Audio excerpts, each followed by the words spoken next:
بسم اللہ الرحمن الرحیم۔ السلام علیکم۔ ناول شکاری ایپیسوڈ 52۔ ایمبولینس کا دروازہ بند کر دیا گیا تھا، مگر اسٹریچر لانے والے کچھ سوگوار اور کچھ پر امید نظروں سے مجھے دیکھ رہے تھے۔ اوہ، مجھے بروقت خیال آ گیا اور میرا ہاتھ پرس نکالنے کے لیے جیب میں گیا۔ پرس میں 1 کے 2 نوٹ تھے اور 100 کا 1 نوٹ تھا۔ میں نے رابعہ کی ماں کا ہینڈ بیگ کھولا، جسے میں ترماس اور ایک باسکٹ میں موجود دوسری چیزوں کے ساتھ تھامے کھڑا تھا۔ اس میں سے 10 کے نوٹ نکالتے ہوئے مجھے اچانک کسی بھاری سے پیکٹ کی موجودگی کا احساس ہوا۔ میں نے اسے نکال کے دیکھا، یہ وہی خط تھا۔ میں چند سیکنڈ ساکت و صامت کھڑا رہا، پھر میں نے دونوں اسٹریچر لانے والوں کو 10 کا 1 نوٹ دیا اور ایمبولینس میں آ کے ڈرائیور کے ساتھ بیٹھ گیا۔ ایک بار پہلے بھی میں نے رابعہ کے ساتھ آدھی رات کے بعد شہر کی ان ویران سڑکوں پر اسی ایمبولینس میں سفر کیا تھا۔ فرق صرف یہ تھا کہ اس روز ایمبولینس کا سائرن چلا چلا کے راستہ مانگ رہا تھا، کیونکہ تاخیر میں ایک زندگی کے ضیاع کا امکان تھا۔ اب سائرن خاموش تھا۔ اس خاموشی میں میرے ساتھ صرف میرے خیالات تھے۔ وہ خط میں نے اپنی جیب میں رکھ لیا تھا اور سوچ رہا تھا کہ اگر رابعہ کی ماں بقائمی ہوش و حواس بتا دیتی کہ خط اس کے ہینڈ بیگ میں ہے اور میں سب کے سامنے خط نکال لیتا تو کیا ہوتا۔ شاید میں فوراً اندر کے کاغذات بھی نکال کے دیکھتا، اور جب ڈاکٹر دورانی دیکھتا کہ اس لفافے میں سادہ کاغذوں کے سوا کچھ بھی نہیں، تو وہ مجھے کیا سمجھتا؟ جھوٹا، دھوکے باز یا پاگل؟ لاش کو اتروانے کے بعد میں نے اور محسن نے اس ہنگامی صورتحال پر غور کیا۔ حسب توقع ایک ٹیلی فون کال موصول ہوئی تھی اور محسن نے جواب میں وہی کہہ دیا تھا جو میں نے اسے بتایا تھا۔ انہوں نے کہا تھا کہ ہم پھر رابطہ قائم کریں گے، لیکن اس بات کو 2 گھنٹے ہو چکے تھے۔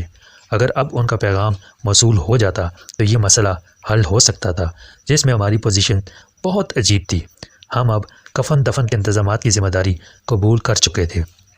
ہمارا کام تھا کہ رابعہ کے اور اس کی ماں کے تمام رشتہ داروں کو اطلاع دیں۔ ان سے رابعہ کی ماں کے تعلقات اچھے تھے یا برے، یہ ناممکن تھا کہ ان کو بتائے بغیر ہم تدفین کرا دیں، لیکن ہمیں ان میں سے کسی کا نام پتہ معلوم نہ تھا۔ ان کی ملازمہ کو خبر کرنی بھی ضروری ہے، محسن نے فکر مندی سے کہا۔ اس کی نظر میں ہم پہلے ہی مشتبہ کردار ہیں، خصوصاً میں نے کہا۔ رابعہ کی ماں کو جس رات دل کا دورہ پڑا تھا، رابعہ اس کے پاس موجود نہ تھی۔ اسے میں اپنے ساتھ لے گیا تھا، اور زبانی عقیدہ اپنی جگہ کہ زندگی اور موت خدا کے اختیار کی بات ہے۔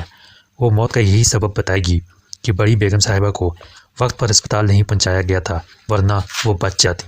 رابعہ کے تعلقات ہمسائے میں کس کس سے تھے؟ محسن بولا۔ یہ بھی خادمہ ہی بتا سکتی ہے، اور تم اسے لا سکتے ہو۔ شاید اسے ایک آدھ رشتہ دار کا گھر بھی معلوم ہو، اس سے آگے دوسروں کا پتہ معلوم ہو جائے گا۔ یہ سب تو ٹھیک ہے، میں نے کہا، لیکن ہم اس سوال کا کیا جواب دیں گے کہ رابعہ کہاں ہے؟ کس کس سے جھوٹ بولیں گے، اور کیا سب ہمارے جھوٹ کو تسلیم کر لیں گے؟ رابعہ بہت بڑی وکیل ہے، اس کے ماتحت وکیل بھی ہیں، ان کو بیوقوف نہیں بنایا جا سکتا۔ اس کے علاوہ رابعہ کے ہم پیشہ وکیلوں کو اطلاع دینی ہوگی۔ صبح 9 بجے کے بعد ڈسٹرکٹ کورٹ کے بار روم میں یہ خبر پہنچے گی تو وہ ہم سے پوچھیں گے تدفین کس وقت ہوگی۔ ان میں سے بہت سے مقدمات میں تاریخ لے کر جنازے میں شرکت کے لیے آ جائیں گے۔ اس وقت رات کا 1 بجا ہے۔ اگر ہم صبح ہوتے ہی تدفین کے انتظامات شروع کریں، تب بھی دوپہر سے پہلے تدفین مشکل ہے۔ دوسرے لوگوں سے پہلے تو ہمسائے آ جائیں گے، دوسرے سب لوگوں سے تو وہی کہا جا سکتا ہے جو ڈاکٹر دورانی سے کہا تھا کہ رابعہ کسی کیس کے سلسلے میں راولپنڈی گئی ہے، مگر اس کے ماتحت وکیل سمجھ جائیں گے کہ دال میں کچھ کالا ہے۔ ان کا پیشہ ہی ایسا ہے کہ انہیں ہر شریف آدمی مجرم نظر آتا ہے، اور ذرا بھی شک ہو تو ان کے لیے پولیس کو بلا کے تفتیش کا چکر چلانا مشکل نہیں ہوتا۔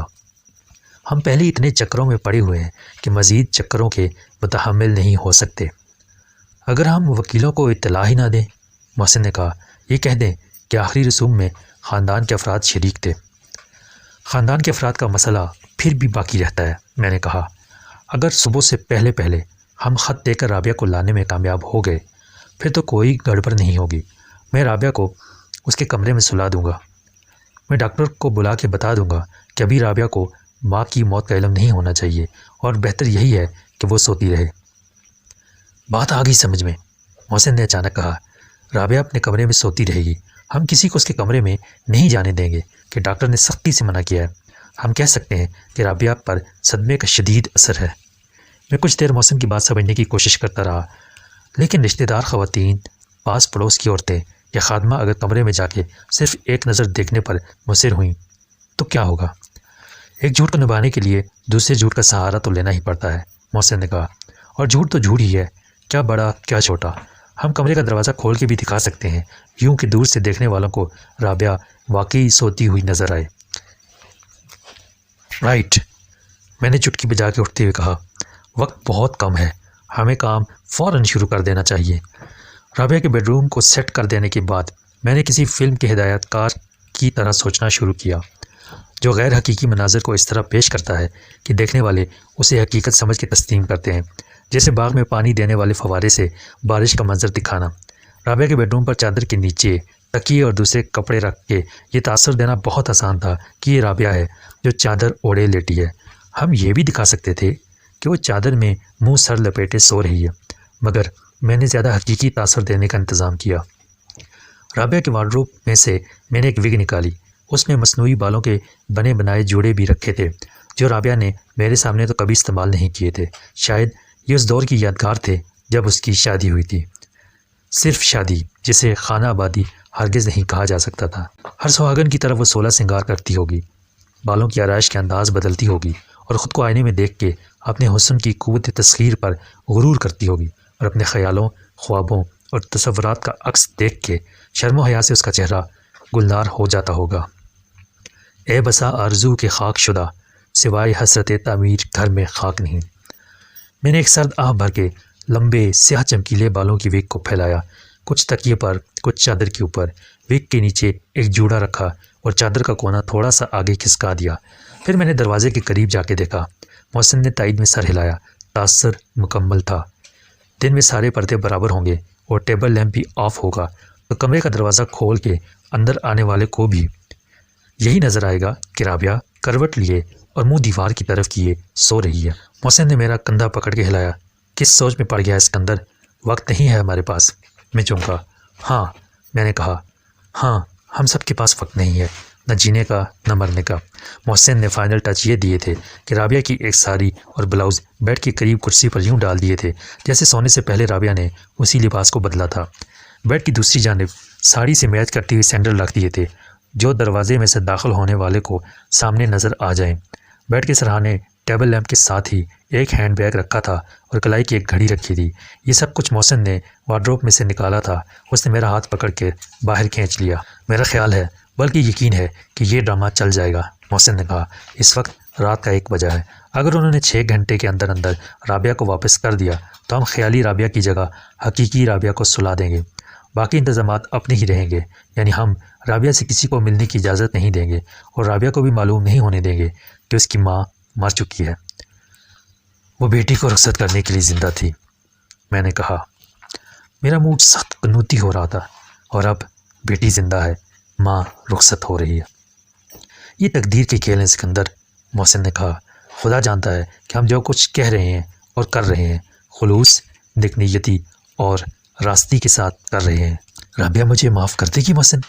میں نے کسی بچے کی طرح سوال کیا جس سے نادانستگی میں کوئی سنگین جرم سرزد ہو گیا ہو۔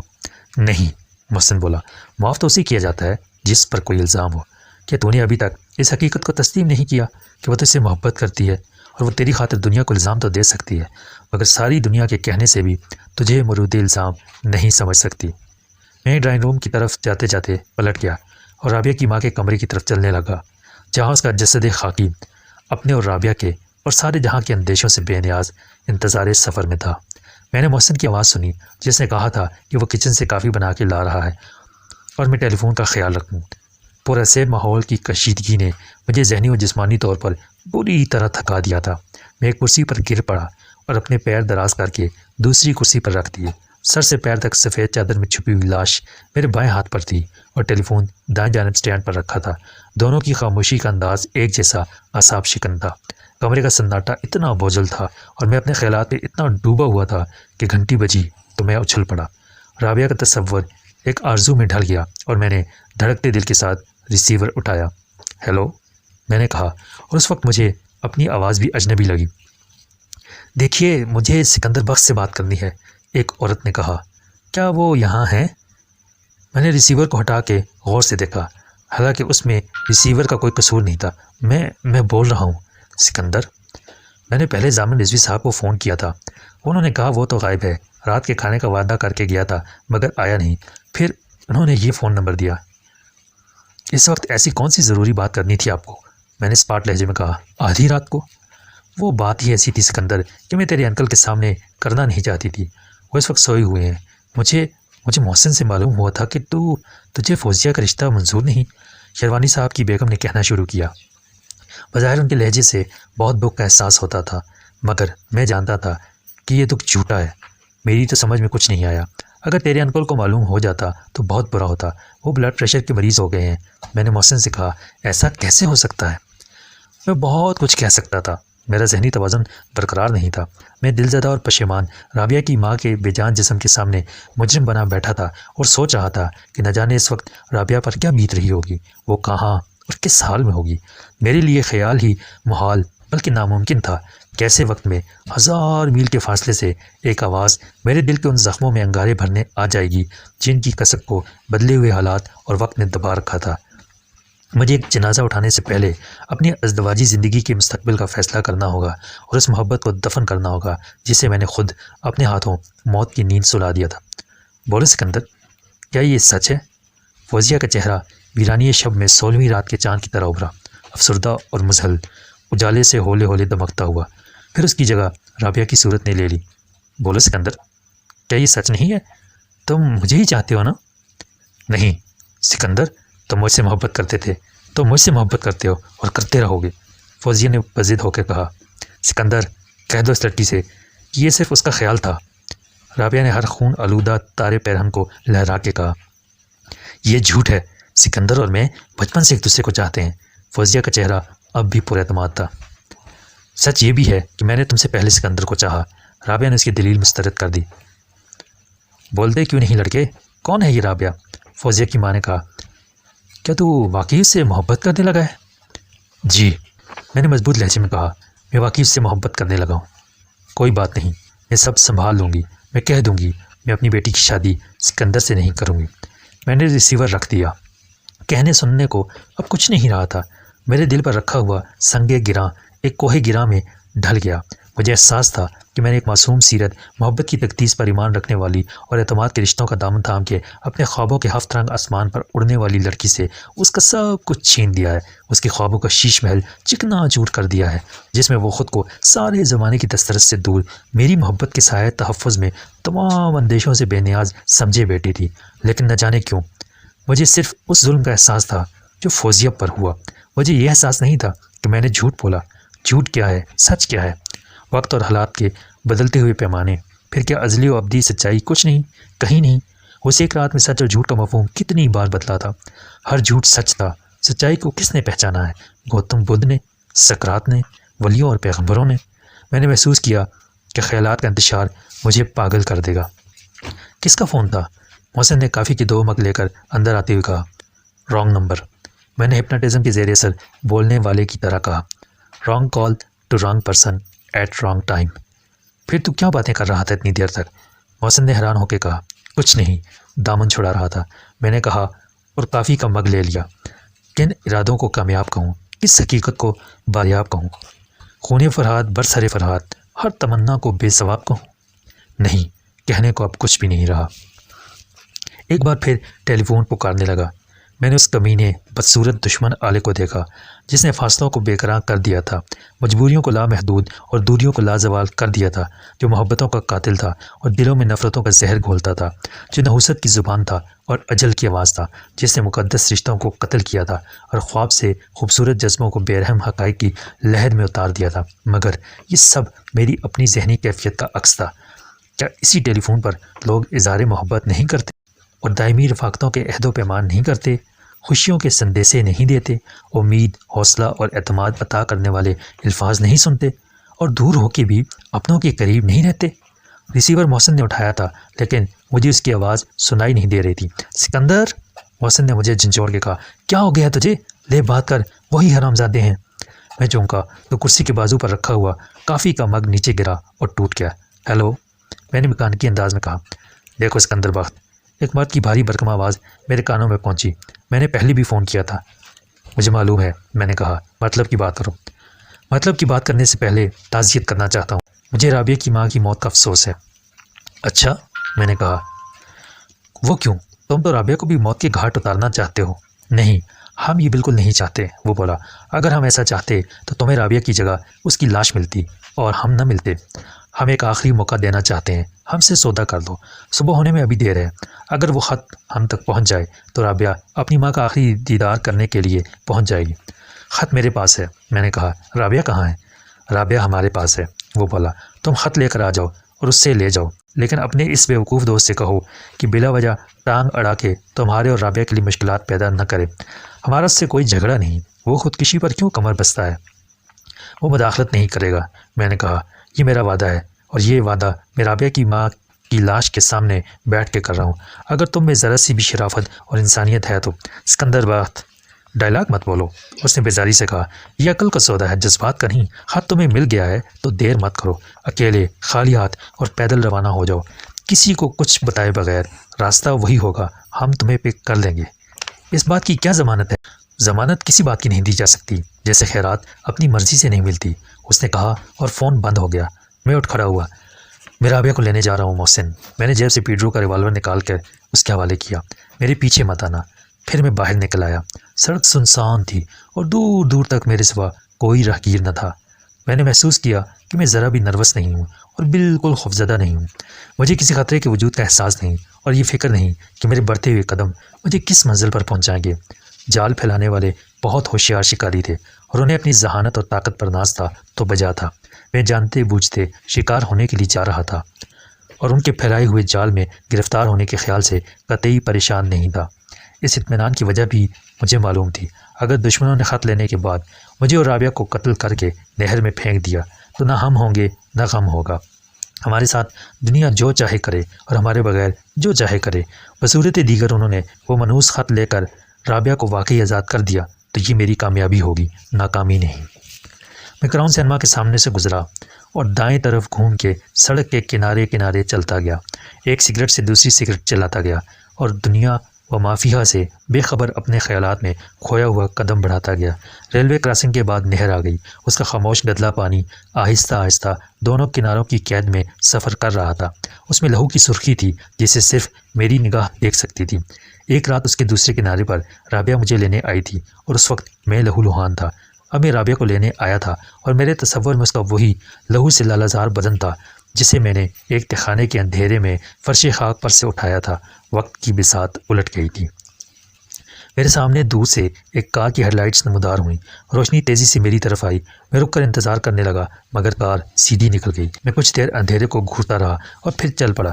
دوسری بار ایک اور کار کی روشنی میرے پیچھے جھلملائی۔ میں نے گھوم کر ایک نظر دیکھا، لیکن میرے قدم نہیں رکے۔ یہ کار بھی میرے پاس سے گولی کی طرح گزر گئی۔ جب 50 گز دور جا کے کار نے زبردست بریک لگائے تو مجھے یقین آیا کہ یہ وہی کار ہے جو پہلی بار سامنے سے آئی تھی۔ کار کی پیچھے والی سفید لائٹس روشن ہوئیں اور کار تیزی سے ریورس گیئر میں میری طرف بڑھی۔ چند سیکنڈ بعد کار کے رکتے ہی اس کا پچھلا دروازہ کھلا۔ بیٹھو، ایک شخص نے نیچے اتر کے دروازہ تھام لیا۔ وہ شخص سیاہ مٹی کا پتلا لگتا تھا۔ اس نے چست پتلون اور بنیان کے ساتھ سیاہ جوتے پہن رکھے تھے، اور اس کے منہ پر سیاہ نقاب تھی۔ میں بلا تامل بیٹھ گیا۔ سیٹ پر ویسا ہی دوسرا سیاہ پوش کھڑکی سے لگا بیٹھا تھا۔ دروازہ کھولنے سے کار کے اندر کوئی لائٹ نہیں جلی تھی، غالباً اس کی سیلنگ لائٹ کا کنیکشن نکال دیا گیا تھا۔ پہلے سیاہ پوش کے بیٹھتے ہی کار روانہ ہو گئی۔ مجھے کار کی اگلی سیٹوں پر بھی بالکل انہی جیسے کالی مٹی کے مجسمے دکھائی دیے۔ ان سب کے مسلح ہونے کے بارے میں مجھے قطعی کوئی شبہ نہ تھا۔ خط لائے ہو؟ میرے دائیں ہاتھ پر بیٹھے ہوئے سیاہ پوش نے کہا۔ ہاں، میں نے کہا اور جیب کے اندر ہاتھ ڈالا۔ بائیں طرف بیٹھے ہوئے سیاہ پوش نے ایک تیز دھار والا لمبا اور پتلا سا خنجر میری پسلیوں کے درمیان دل کے مقام پر رکھ دیا۔ اس کے ہاتھ کا ذرا سا دباؤ خنجر کو میرے دل میں پیوست کر سکتا تھا۔ لفافہ اس شخص کو دے دیا گیا جو آگے ڈرائیور کے ساتھ والی سیٹ پر بیٹھا تھا۔ اس نے کھولے بغیر لفافے کو ڈیش بورڈ کے اوپر رکھ دیا۔ کار تیز رفتاری سے سڑک پر دوڑتی گئی۔ تم دیکھو گے نہیں کہ یہ وہی لفافہ اور خط ہے؟ میں نے کہا۔ دیکھیں گے، اس شخص نے میری بات کاٹ دی۔ تمہاری موجودگی میں دیکھیں گے، مگر یہاں کیا دیکھیں؟ کیا نظر آئے گا یہاں؟ وہ جانتے تھے لفافے میں سادے کاغذ ہیں اور ان پر لکھی ہوئی تحریر نظر نہیں آتی۔ نہ جانے بیٹھے ہوئے سیاہ پوش نے نیچے ہاتھ ڈالا اور ایک سیاہ کپڑا نکالا۔ ہم نہیں چاہتے کہ تم راستہ نوٹ کرو۔ یہ نقاب ڈالو گے چہرے پر اپنی مرضی سے، یا ہم زبردستی تمہاری آنکھوں پر پٹی باندھ دیں؟ تم کو پٹی باندھنے کی اجازت ہے، میں نے کہا۔ مجھے اس وقت راستہ نوٹ کرنے سے قطعی دلچسپی نہیں، جب ضرورت ہوگی تو میں پٹی باندھ کے یہ راستہ تلاش کر لوں گا۔ ہر شکاری کی رہنمائی اس کی چھٹی حص کرتی ہے اور شکار خود اپنا سراغ بھی چھوڑ جاتا ہے۔ دنیا میری نظر سے اوجھل ہو گئی، صرف حرکت کا احساس باقی رہ گیا۔ ان دونوں میں سے ایک نے جو میرے ساتھ بیٹھے تھے وہی کپڑا میری آنکھوں پر باندھ دیا۔ میں نے کار کو بائیں طرف موڑ کاٹتے محسوس کیا اور اندازہ لگایا کہ اس مرتبہ وہ شالیمار کی طرف نہیں بلکہ باغبان پورے کی طرف جا رہے ہیں۔ اس کے بعد کار نے اتنے موڑ کاٹے اور اس کی رفتار میں اتنی مرتبہ کمی بیشی ہوئی کہ میرے تمام اندازے خلط ملط ہو گئے۔ 3 بار مجھے ایسے لگا جیسے کار مسلسل دائیں طرف گھومی ہے اور کسی ایک مقام سے دوبارہ گزری ہے۔ 10 منٹ بعد کار ایسے ہی 3 مرتبہ بائیں جانا مڑی۔ وہ باغبان پورے کی خالی گلیوں میں سے گزر رہے تھے اور غیر ضروری پرپیچ راستہ اختیار کر رہے تھے تاکہ میں وقت یا رفتار سے فاصلے کا اندازہ نہ کر سکوں اور یادداشت کی مدد سے موڑ کاٹتا ہوا اس کے قرب و جوار میں بھی نہ پہنچ سکوں جہاں وہ مجھے لے جا رہے تھے۔ اس کے باوجود میں سمت کا تعین کرنے اور کسی حد تک فاصلے کا حساب رکھنے کی کوشش میں مصروف رہا اور اس نتیجے پر پہنچا کہ ہم گھوڑے والے پیر کے مزار سے آگے نکل آئے ہیں۔ گھوڑے والے پیر کا مزار انسان کی لامحدود خواہشات اور بے حساب تمناؤں کا مظہر ہے۔ وہ سب جو اپنی کوششوں سے بامراد نہ ہوتے اور دعاؤں کے مستجاب نہ ہونے کے اندیشے میں مبتلا ہوتے اس مزار پر ایک گھوڑا لے کر حاضر ہوتے۔ ہر گھوڑا ایک منت کا مادی پیکر تھا۔ یہ زندہ گھوڑے نہیں، 2-2.5 انچ کے ننھے منھے کھلونے تھے، مٹی سے لے کر سونے چاندی تک ہر چیز کے بنے ہوئے۔ سونے چاندی کے گھوڑے میں نے دیکھے نہیں تھے، شاید مجاور ان کو اپنی تحویل میں رکھتے ہوں گے۔ مٹی کے لاکھوں گھوڑے مزار کی دیوار کی ہر منڈیر پر، ہر گوشے، ہر کنارے، ہر محراب اور ہر دروازے پر، سایہ در دیوار میں اور فرش پر ڈھیر نظر آتے تھے۔ انگلی کے برابر 4 پیروں اور ایک گردن نما حصے پر مشتمل، جسے علامتی طور پر گھوڑا فرض کر لیا جاتا تھا، ورنہ وہ چھپایا کچھ بھی نظر نہیں آتا تھا۔ کوئی نہیں جانتا تھا کہ ان میں سے کتنے من کی مراد پا کے شاید کام ہوئے اور وہ کون سا گھوڑا تھا جس کی نظر قبول ہوئی۔ کار یکلخت رک گئی۔ میری آنکھوں پر سے پٹی ہٹاتے ہی دونوں سیاہپوش بڑی پھرتی سے نکل کے باہر کھڑے ہو گئے۔ اگر میں چاہتا تو ان کو سنبھلنے کا موقع دیے بغیر چت کر دیتا۔ جب وہ سر جھکا کے دروازے سے اتر رہے تھے تو دونوں ہاتھ کے ایک ایک وار سے ان کی گردنیں بھی توڑی جا سکتی تھیں، اور ایک بار ان کا ریوالور ہاتھ میں آ جاتا تو آگے بیٹھے ہوئے دونوں سیاہ پوش کچھ نہ کر پاتے کیونکہ ان کو اترنے میں وقت لگا تھا۔ مگر سب کا نتیجہ رابعہ کے حق میں برا نکلتا۔ میں ایک وعدہ کر چکا تھا اور تاوقت کیا کہ دشمن بدعہدی کا مرتکب نہ ہو۔ میں وعدہ خلافی کا گنہگار نہیں ہونا چاہتا تھا، کیونکہ یہ وعدہ میں نے دلاور جیسے کسی بدماش کو نہیں بلکہ رابعہ کی ماں کے بے جان جسم کو گواہ بنا کے کیا تھا۔ میں چاہتا تھا کہ رابعہ جلد از جلد اپنے گھر پہنچ جائے تاکہ اس کی عدم موجودگی سے شکوک و شبہات پیدا ہونے کی نوبت نہ آئے۔ میرے ارد گرد رات کی تاریکی میں کسی احاطے کی دیوار پھیلی ہوئی تھی۔ احاطے میں مختلف قسم کے وزن اٹھانے والے fork lift truck, dump truck, crane اور کنکریٹ مکسر کھڑے تھے جو اندھیرے میں سائنس فکشن فلموں کی عجیب و غریب اعضاء والی مخلوق دکھائی دیتے تھے۔ ایک دیوار کے ساتھ خالی ڈرم، ناکارہ ٹائر اور تعمیراتی ساز و سامان کا ڈھیر تھا۔ یہ کسی کنسٹرکشن کمپنی کا یارڈ تھا جو میں نے پہلے کبھی نہیں دیکھا تھا۔ میرا جغرافیائی اندازہ غلط ہو گیا تھا اور 4 دیواری کے باعث گرد و پیش کو دیکھ کر کچھ بھی نہیں کہا جا سکتا تھا کہ میں کہاں ہوں۔ کار کو میں نے اترتے ہی دیکھ لیا تھا۔ یہ ڈی سلوا کی نیلی ٹویوٹا کراؤن یہ دلاور کی گاڑی نہیں تھی۔ صاف ظاہر تھا کہ یہ جگہ بھی ان کی نہیں۔ یہاں بھی کوئی چوکیدار تو ہوگا، میں نے طنز سے کہا، تمہارے آنے سے پہلے۔ اب بھی ہے، کار چلانے والے سیاہ پوش نے کہا۔ یہ چوکیدار زیادہ سمجھدار ثابت ہوا اور ہم سے تعاون کرنے پر تیار ہو گیا۔ جاتے وقت ہم اسے معقول انعام دے کر جائیں گے۔ بفرض محال تم دوبارہ یہاں آئے تو چوکیدار آج کی رات کے تمام واقعات سے قطعی لا علمی کا اظہار کرے گا۔ وہ اس بیرک کی طرف چلنے لگے جو تقریباً احاطے کے وسط میں بنی ہوئی تھی، 18 فٹ لمبی اور 9-10 فٹ چوڑی، جس کے 2 حصے تھے اور اس پر ٹین کی عارضی چھت ڈال دی گئی تھی۔ 2 بند کھڑکیاں شاید 2 کمروں کی تھیں اور ان میں سے ایک کے شیشے روشن تھے۔ دروازہ بجانے پر کسی نے اندر سے سوال کیا، کون ہے؟ اور اسے جواب ملا، تمہارے باپ۔ دروازہ کھل گیا اور میں نے دیکھا کہ اندر ایک چارپائی پر بستر لگا ہوا تھا۔ ایک دیوار کے ساتھ میز تھی جس پر سے تمام سامان ضرورت ہٹا دیا گیا تھا۔ یہ سب سامان اب میز کے نیچے فرش پر پڑا تھا۔ کھانے پکانے کے چند برتنوں اور مٹی کے تیل سے جلنے والے ایک چولہے کے ساتھ کمرے میں اس شخص کے سوا کوئی نہیں تھا جس نے دروازہ کھولا تھا، اور وہ بھی ویسا ہی سیاہ لباس پہنے ہوئے تھا جیسا مجھے ساتھ لانے والے 4 افراد نے پہن رکھا تھا۔ اس میں ان کی آنکھوں کے سوا کچھ نظر نہ آتا تھا۔ میں نے رابعہ کی تلاش میں ادھر ادھر نگاہیں دوڑائیں اور اس بند مقفل دروازے کو دیکھا جو دوسرے کمرے میں کھلتا تھا۔ پریشان ہونے کی ضرورت نہیں، ایک سیاہ پوش نے کہا۔ اب یہ تخصیص بھی نہ رہی تھی کہ ان میں سے کون میرے ساتھ بیٹھا تھا اور کون کار کی اگلی سیٹوں پر تھا۔ وہ سب قد و قامت میں بھی برابر تھے، اور مجھے شک یہ تھا کہ سب کو آواز بدل کے بات کرنے کی ہدایت تھی، چنانچہ ان کی شناخت محال تھی۔ جب ثابت ہو جائے گا کہ خط وہی ہے جو تمہیں منشی نے بھیجا تھا تو رابعہ بھی آ جائے گی۔ یہ کیسے ہوگا؟ میں نے کہا، اور کتنی دیر میں ثابت ہوگا؟ ہاں جہانی منشی نے ویسے تو زندگی میں بہت سی غلطیاں کی ہوں گی۔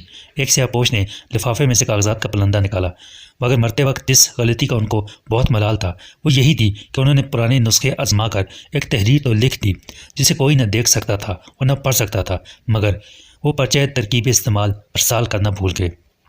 وفات سے قبل انہوں نے علاوہ دیگر باتوں کے اس بات کا اعتراف بھی کیا تھا کہ زندگی نے وفا نہ کی، ورنہ وہ دوسرا خط بھی پوسٹ کر دیتے جس میں خفیہ تحریر کو پڑھنے کی ہدایات ہوتیں اور تمہیں فون پر مطلع کر دیتے کہ خط آ رہا ہے۔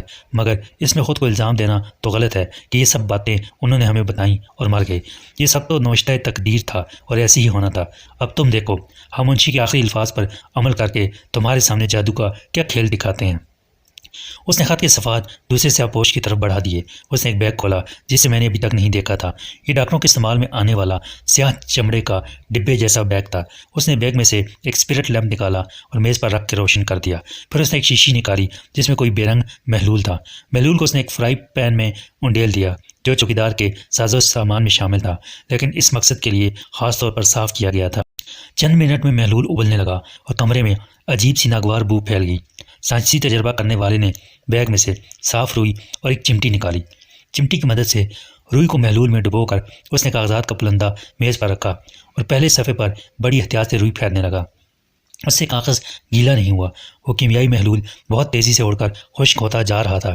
کاغذ پر ابھی تک کسی تحریر کے نقوش نمایاں نہیں ہوئے تھے، لیکن وہ سب صبر و سکون اور خاصی دلچسپی کے ساتھ یہ کارروائی دیکھ رہے تھے۔ ان میں سے دو میرے دائیں بائیں ریوالور لیے بھی کھڑے تھے اور ان کو یقیناً حکم ہوگا کہ گڑبڑ کی صورت میں بلا تعمل مجھے شوٹ کر دیں۔ درمیان میں ایسے متعدد وقفے آئے جب میں نے نوٹ کیا کہ ان کی توجہ مجھ پر نہیں ہے، مگر میں نے فائدہ اٹھانے کی کوشش ہی نہیں کی۔ اگر مجھے رابعہ کے دوسرے کمرے میں بحفاظت موجود ہونے کا یقین ہوتا تو میں زندگی کی بازی لگا کر یہ جوا ضرور کھیلتا اور شاید جیت بھی جاتا۔ اس کے لیے تو میں اب بھی تیار تھا کہ خدا نخواستہ میں نے کسی کی نیت میں فطور دیکھا تو مرنے سے پہلے ایک ایک سے نمٹنے کی کوشش ضرور کروں گا۔ یہ کوئی مشکل کام نہیں تھا۔ کمرے میں کل 5 آدمی تھے۔ دونوں مسلح محافظ میرے ہاتھوں اور پیروں کی ایک جنبش میں لیٹ جاتے، باقی کو اپنا اسلحہ نکالنے میں کچھ وقت لگتا، اور اس بات کے امکانات 50-50 تھے کہ میں ان کی گولی کا نشانہ بن جاتا یا وہ اس سے پہلے ہی میرا شکار ہو جاتے۔ مجھے گولی لگنے کی صورت میں بھی صرف زخمی ہونے کے امکانات 50% تھے، چنانچہ یہ خطرہ مول لیا جا سکتا تھا، لیکن رابعہ نہ جانے کہاں تھی۔ میری ایک غلط حرکت کا خمیازہ اسے نہ جانے کیا بھگتنا پڑتا، اور بات بنتے بنتے ایک بار بگڑ جاتی تو شاید پھر بنائے نہ بنتی۔ سائنسی تجربے میں مصروف سیاہ پوش نے احتیاط سے اسپرٹ لیمپ کو بجھایا، فرائی پان کے باقی محلول کو واپس بوتل میں ڈالا۔ حفظ تقدم کے طور پر فرائی پان کو تھوڑا سا پانی ڈال کے کھنگالا اور پانی کو بھی بوتل میں ڈال دیا۔ یہ سب بعد میں ہوتا رہے گا، اس سیاہ پوش نے غرا کے کہا جس نے کاغذات کا وہ پلندہ لیا تھا۔ یس باس، سائنسداں سیاہ پوش بولا۔ احتیاط اچھی چیز ہے، بس اب 2 منٹ کی بات ہے۔ اس نے فرائی پان کو بھی بیگ میں ٹھونسنا چاہا، مگر اس کا ہینڈل اڑ گیا۔ اس نے ہینڈل کو موڑ کے کام چلایا اور بیگ میں سے ایک اور بوتل نکالی۔ اس کا منہ بند کرنے والا کار کھٹا کے اس نے تھوڑی سی روئی کو منہ پر رکھا اور بوتل کو الٹا۔ پھر اس نے بھیگی ہوئی روئی کو انہی کاغذوں پر آہستہ آہستہ پھیرنا شروع کیا، اور میرے دیکھتے دیکھتے کاغذات پر سطریں نمایاں ہونے لگیں، یوں جیسے ہمار زمین کے سینے پر ہل کے چلنے سے لکیریں بنتی جاتی ہیں۔ 10 منٹ بعد وہ کاغذات اس شخص کے ہاتھ میں آ گئے جسے باس کہہ کے مخاطب کیا گیا تھا۔ اس نے پلنگ پر بیٹھ کے پہلا صفحہ پڑھنا شروع کیا۔ دور سے میں سرخی مائل سبز روشنائی سے لکھے ہوئے باریک حروف کے سوا کچھ نہیں دیکھ سکتا تھا۔ اگر تمہارا ارادہ یہ داستان امیر حمزہ پڑھ کے فیصلہ کرنے کا ہے، میں نے کہا۔ باس ہنس پڑا۔ اتنے بےتاب کیوں ہو؟ میرے لیے بھی اس میں کوئی نئی اور دلچسپی کی بات نہیں۔ اس نے ایک صفحہ الٹ کے چند سطریں پڑھیں، پھر دوسرا اور تیسرا صفحہ الٹ کے محض ایک سرسری نگاہ ڈالی۔ پاگل کا بچہ، اس نے زیر لب کہا۔ یہ بات اس نے منشی مرحوم کے بارے میں کہی تھی۔ وقت اور عمر دونوں کو ضائع کیا۔ اس نے جیب سے لائٹر نکالا اور ایک ایک کاغذ کے کونے کو الگ الگ کر کے جلانے لگا۔ کاغذ کے پورا جل جانے تک وہ انتظار کرتا تھا اور پھر راکھ کو جوتے سے مسل دیتا تھا۔ تو یہ تھا انجام اس تمام جد و جہد کا جو منشی مرحوم نے ہمیں ماضی کے رازہائے سربستہ سے آشنا کرنے کی خاطر کی تھی۔ نہ جانے منشی نے کتنا عرصہ ذہنی کشمکش، خلفشار، بے یقینی اور خوف کے عالم میں گزارا ہوگا۔ وہ یقیناً کوئی ایسا شخص تھا جسے اب اس کا ضمیر پریشان کرنے لگا تھا۔ ممکن ہے وہ وزیر خان مرحوم کے نمکخواروں میں شامل نہ ہو اور ان کا دوست بھی نہ ہو، وہ کسی لالچ یا مجبوری کے باعث وزیر خان کے خلاف سازش کا جال پھیلانے والوں کا ساتھی رہا ہو، مگر ظلم کی انتہا اور وزیر خان کی قابل رحم موت نے اسے یہ سوچنے پر مجبور کر دیا ہو کہ خدا ظالم کی رسی کہاں تک دراز کرے گا، اور یوم حساب سے پہلے دنیا میں ہی یوم مکافات آ گیا تو اس کا انجام کتنا عبرتناک ہوگا۔ یہ عمر کا تقاضا تھا یا حالات کی تبدیلی جس نے اسے عاقبت کے خوف میں مبتلا کر دیا ہو اور وہ سوچنے لگا ہو کہ کسی طرح اپنے نامہ اعمال کی سیاہی اور اپنے بارے گناہ کو کچھ تو کم کر لے، اور جب اس نے یہ فیصلہ کیا ہوگا تو اسے یہ خیال بھی ضرور آیا ہوگا کہ یہ نیکی اس کا جرم بن گئی تو افشائے راز کو غداری سمجھنے والے اسے کیا سزا دیں گے، اور اس کے باوجود سابقہ غلطیوں کا کفارہ ادا کرنے کا جذبہ غالب رہا ہوگا تو اس نے سوچ سمجھ کے عملی قدم اٹھایا ہوگا۔ ایک بار اس نے مجھے فون کیا اور میں اس سے نہ مل سکا، دوسری بار وہ ہوٹل میں میرا انتظار کرتا رہا اور کمرے کا نمبر غلط یاد رہ جانے کے باعث اس سے رابطہ قائم نہ ہوا۔ پھر اس نے طے کیا ہوگا کہ ماضی کی کتاب میں سے تمام یادداشتوں کے اقتباسات ترتیب کے ساتھ لکھ دینا بہتر ہوگا، جن سے مجھے اپنا حق حاصل کرنے، اپنا تحفظ کرنے اور ظالموں کے خلاف انصاف کے عمل کو مؤثر بنانے میں عملی مدد مل سکے۔ اس نے تمام ممکنہ احتیاطی تدابیر اختیار کی تھی، مگر ایک چھوٹی سی بھول نے اسے شکست سے دوچار کر دیا۔ جب جسمانی تشدد کتاب نہ لا کے اس نے اعتراف جرم کیا ہوگا تو اس کے لیے ذہنی عذاب کتنا شدید ہوگا کہ وہ سب جدوجہد رائے گاہ گئی جو اس نے دیر آید درست آیت کے مقولے پر عمل کرتے ہوئے کی تھی، اور مرتے وقت اسے یقین ہوگا کہ جو کچھ اس کے ساتھ ہوا وہی دنیا میں اس کے اعمال کی سزا تھی جس سے بچا نہیں جا سکتا تھا۔ آخرت کا عذاب اس زندگی کے بعد شروع ہونا تھا۔ مجھے وہ تمام تگ و دو یاد آئی جو ہم نے اور ہمارے دشمنوں نے اس خط کے حصول کی خاطر کی، جس میں بابو پوسٹ مین سے رابعہ کاری ایڈوکیٹ تک سب نے ہمارا ساتھ دیا، مگر انجام کیا ہوا؟ اس سعیل لا حاصل اور گزرے ہوئے وقت کے مکروہ چہرے سے نقاب اٹھانے کی کوشش میں منشی اور بہت سے دوسرے رزق خاک ہوئے۔ ان کا نشان بھی ایسے ہی مٹ گیا تھا جیسے اس بے نشان تحریر کا، اور فرش پر رہ جانے والے سیاہ راگ کے دھبے کسی کے لہو کا سراغ نہیں دے سکتے تھے۔ نہ جانے کیوں مجھے فوزیہ یاد آئی جس نے لکھا تھا، گر آج اوج پہ ہے طالع رقیب تو کیا، یہ چند روزہ خدائی تو کوئی بات نہیں۔ کتنا حوصلہ عطا کیا تھا مجھے اس کی بات نے۔ ناکامیوں سے دل آزردگی کیسی، خدا کی خدائی میں دیر تو ممکن ہے، اندھیر ممکن نہیں۔ تمہیں یقین ہے کہ جو اس خط میں لکھا تھا وہ ہمیں کسی اور ذریعے سے معلوم نہیں ہوا ہے؟ میں نے کہا، یا یہ کہ ہمارے پاس اس کی دوسری نقل موجود نہیں ہے؟ ہاں، سیاہ پوش بولا۔ منشی میں جھوٹ بولنے کا حوصلہ نہیں رہا تھا، اس کی قوت برداشت بہت پہلے جواب دے گئی تھی۔ بعد میں جو کچھ اس نے بتایا اس میں شک و شبے کی کوئی گنجائش نہ تھی۔ اس کے سوا یہ باتیں تمہارے کسی خیر خواہ کو معلوم نہیں، اس نے کسی اور کو نہیں بتائیں کہ تمہیں بعد میں بتا دے، اور اس خط کی نقل کوئی بنا ہی نہیں سکتا۔ اس اطمینان کے بعد تمہارے لیے رابعہ کو یرغمال رکھنے کا کوئی جواز نہیں۔ میں نے کہا، اگر ہم اپنے وعدے سے پھر جائیں تو تم کیا کرو گے؟ سیاپوش نے نیم سنجیدہ لہجے میں کہا، زندہ رہوں گا تو یہاں سے خالی ہاتھ نہیں جاؤں گا۔ میں نے کہا، مرنا پڑا تو اکیلا نہیں مروں گا۔ سیاپوش ہنس پڑا، فکر مت کرو، ہم بزدل نہیں ہیں کہ وعدہ خلافی کریں، ہم نے ویسے بھی تمہیں 1 مہینے کی مہلت دے رکھی ہے۔ اس نے سائنسی تجربات کرنے والے کو اشارہ کیا، ڈاکٹر اپنا سامان اٹھاؤ اور باہر گاڑی میں میرا انتظار کرو، یہ دونوں تمہارے ساتھ جائیں گے۔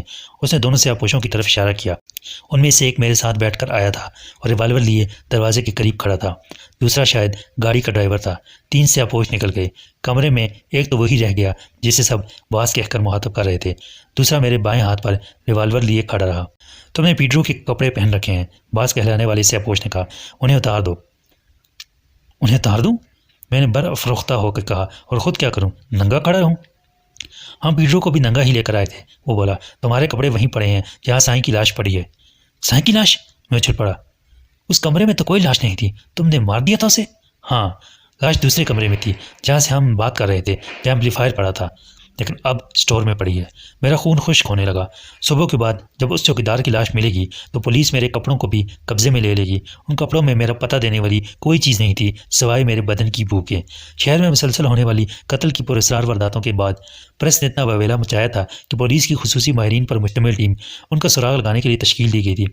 اگر انہوں نے تربیت یافتہ کھوجی کتے استعمال کیے تو کپڑوں کی بو سونگھ کے میرا نشان تلاش کر لیں گے۔ میں نے سنا تھا کہ پولیس کے پاس ایک مخصوص قسم کے ایسے کتے ہیں جو 3 دن بعد بھی آدمی کی بو تلاش کرنے میں کامیاب ہو جاتے ہیں، خواہ وہ آدمی سینکڑوں کے مجمع میں سے گزر کے میلوں دور کیوں نہ چلا گیا ہو۔ یہ انتہائی تشویشناک بات تھی۔ تو دوسری طرف قابل اطمینان بات یہ تھی کہ جو شخص مارا گیا تھا وہ محسن کی گولی کا نشانہ نہیں بنا تھا، غالباً اس کا نشانہ خطا گیا تھا اور وہ شخص بھاگنے میں کامیاب ہو گیا تھا جسے محسن ریوالور کی زد میں لیے کھڑا تھا۔ مرنے والا چوکیدار سائیں تھا جسے خود وہ لوگ مار آئے تھے۔ تم اگر صبح تک ایسے ہی کھڑے سوچتے رہو گے تو ہمارا کوئی نقصان نہیں ہوگا، سیاپوش بولا۔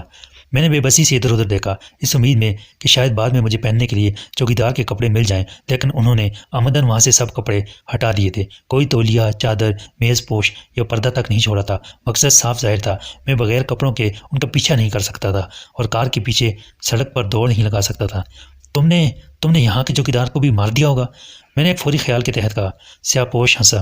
تمہیں شاید یقین نہیں آ رہا ہے کہ اس نے ہم سے تعاون کیا ہوگا، اپنی آنکھوں سے دیکھ لو، پہلوان سے مل لو۔ وہ درمیانی دروازے کی طرف بڑھا اور اس کے کفل کو ایک چابی سے کھول دیا۔ کنڈی کھول کے وہ پیچھے ہٹ گیا۔ آ جا بھائی پہلوان، ہمارا کام ختم ہو گیا۔ دروازہ آہستہ سے کھلا اور ایک شخص تھر تھر کانپتا اندر آ گیا۔ برعکس نہن نام زنگی کافور والی بات تھی، اس کا اصل نام یقیناً کچھ اور ہوگا، اور سیاہ پوش اسے تمسخر و تضحیک سے پہلوان کہہ رہا تھا۔ وہ 22-24 سال کا انتہائی لاغر اور پستہ قامت مختصر قسم کا نوجوان تھا، جس کی جوانی بھی بڑھاپے کے لیے باعث شرم تھی، مگر اس سے زیادہ شرمناک بات یہ تھی کہ وہ مادرزاد برہنہ تھا۔ دیکھا تم نے؟ سیاہ پوش نے کہا مارا۔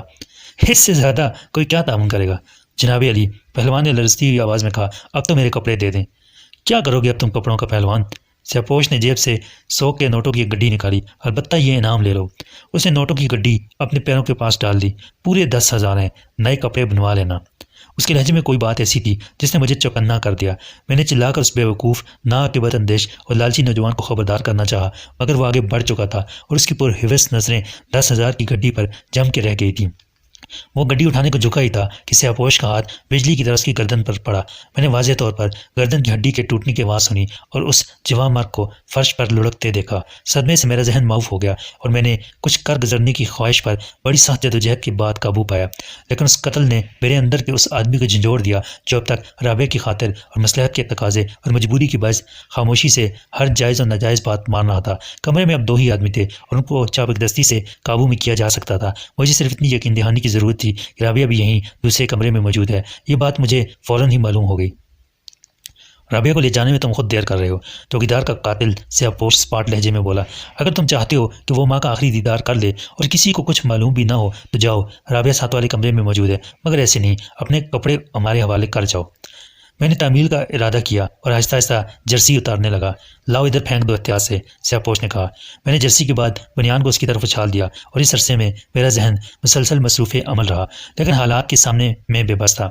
ایک شخص ریوالور کا رخ میری طرف کیے ذرا سے شبے پر مجھے شوٹ کر دینے کے لیے پہلے تیار کھڑا تھا، اور اب اس کے باز نے بھی ریوالور نکال لیا تھا۔ میں نے پتلون اتار کے اس کی طرف پھینکی جو اس نے مجھ پر سے نظر ہٹائے بغیر اچک لی۔ اب میرے جسم پر ایک مختصر سا انڈرویئر رہ گیا تھا، یا میرے جوتے تھے۔ انڈرویئر سے پہلے میں نے جوتے اور موزے اتارے۔ ابھی تک میرے دماغ میں کوئی ترکیب نہیں آئی تھی جس سے میں ان پر غلبہ حاصل کر سکتا، اور اس کے مواقع بھی ناپید تھے، مگر اسی وقت باز نے اپنا ریوالور جیب میں رکھا اور میرے جوتوں اور کپڑوں کی گٹھری لے کر دروازے کی طرف چل پڑا۔ چلتے چلتے اس نے اپنے آخری ساتھی کو حکم دیا کہ وہ مجھ سے میرا انڈرویئر بھی لے لے اور پھر دروازے کو باہر سے کنڈی لگا کے آ جائے۔ ماتحت نے ریوالور کا رخ میری طرف رکھا اور گھوم کر دروازے کی سمت آ گیا جہاں سے اس کا باز نکل کر باہر جا چکا تھا۔ دیکھو، کچھ تو شرم و حیا کرو، میں نے کہا۔ یہ کپڑا تو چھوڑ دو میرے جسم پر۔ بکواس کرنے کی ضرورت نہیں، باز جو کہہ گیا ہے وہی ہوگا، سیاہ پوش خررایا۔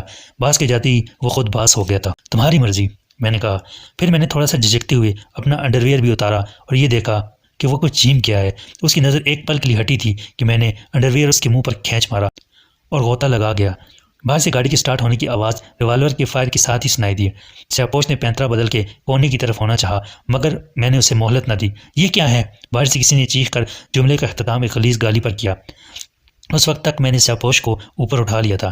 میں نے ایک غلیظ تر گالی دی۔ ابھی بتاتا ہوں کہ کیا ہوا ہے، میں نے سیاہ پوش کے کچھ بولنے سے پہلے چلا کر کہا۔ سیاہ پوش نے ایک اور گولی چلائی جو زمین پر لگی۔ میں نے سیاہ پوش کو اٹھا کے دیوار پر دے مارا۔ وہ بلبلایا، اس کا اثر خاطر خواہ ہوا۔ باہر گاڑی میں بیٹھے ہوئے باقی افراد نے فرض کر لیا کہ ان کا ایک ساتھی میرے ہاتھوں مارا گیا۔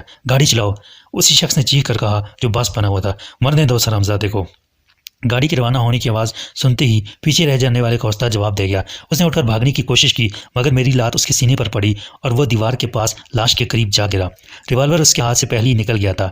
وہ عوامل بہت سے تھے جنہوں نے مجھے پاگل کر دیا۔ میرے ذہن میں رابعہ پر ہونے والے تشدد کی یاد بھی تھی، وہ صدمہ بھی تھا جو رابعہ کی ماں کے بیٹی کو دیکھے بنا مر جانے سے ہوا تھا، اپنی بے بسی اور بے چارگی کا رد عمل بھی تھا، اپنی بے حجابی سے ہونے والی تذلیل کا احساس بھی تھا۔ میں نے اس پر تابڑ توڑ حملے کیے،